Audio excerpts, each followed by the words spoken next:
নমস্কার বন্ধুরা, আশা করছি আপনারা সবাই কিন্তু যুবসাথী ফর্মটি জমা দিয়েছেন বিভিন্ন ক্যাম্পে বা দুয়ারে সরকারে।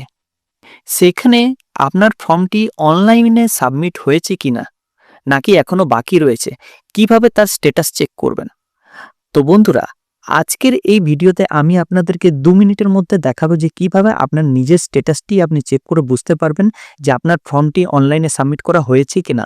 তো চলুন সময় না নষ্ট করে ভিডিওটি শুরু করা যাক।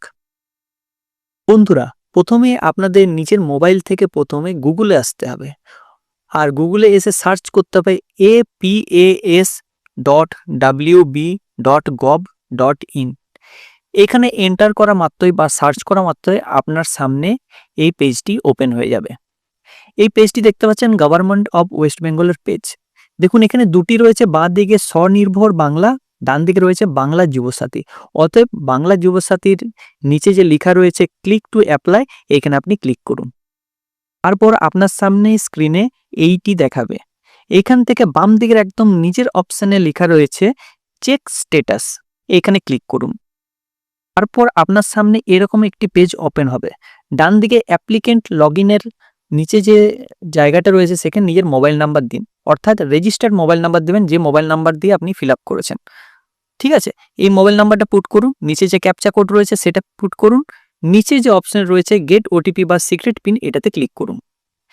এটাতে ক্লিক করা মাত্রই আপনার মোবাইলে কিন্তু একটা 6টি ডিজিটের সংখ্যা আসবে, সে সংখ্যাটি আপনাকে পুট করতে হবে ওটিপিতে। ওটিপিতে যখনই আপনি পুট করবেন আপনার সামনে কিন্তু একটা পেজ খুলে যাবে, অতএব এই পেজটি দেখুন। যুবসাথীর অ্যাপ্লিকেশন ফর্মটি এখানে খুলে গেল। বাঁ দিকে যেটা মোবাইল নাম্বার রয়েছে, মোবাইল নাম্বার শুধুমাত্র পুট আছে, বাকিটা কিন্তু টোটালটা ফাঁকা রয়েছে। একদম উপরের দিকে আপনারা দেখলে বুঝতে পারবেন বেসিক ডিটেলস, তারপরে রয়েছে ডকুমেন্টেশন বা ডকুমেন্টস, তারপর রয়েছে ফাইনাল সাবমিট।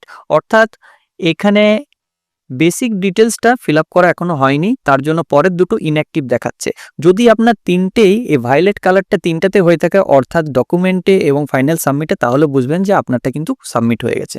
কিন্তু যেহেতু এখানে বেসিক ডিটেলসের ক্ষেত্রে শুধুমাত্র নাম, মিডিল নেম বা মোবাইল নাম্বার এগুলো কিছু পুট করা নেই, শুধুমাত্র মোবাইল নাম্বারটি পুট করা আছে, তার মানে এটা জাস্ট জমা করা হয়েছে, এখনো এটা ফিল আপ হয়নি অনলাইনে। আশা করছি আপনারা বুঝতে পেরেছেন। সো ভালো থাকবেন, সুস্থ থাকবেন, ধন্যবাদ। আশা করছি এই ভিডিওটা আমাদের ভালো লেগেছে। যদি ভালো লেগে থাকে অবশ্যই চ্যানেলটিকে লাইক, কমেন্ট এবং সাবস্ক্রাইব করবেন, এবং পাশে যে বেল আইকন রয়েছে সেটাকে ক্লিক করবেন নিয়মিত সবার প্রথম সঠিক আপডেট পাওয়ার জন্য। সো থ্যাংক ইউ, ধন্যবাদ এই ভিডিওটা শেষ অবধি দেখার জন্য।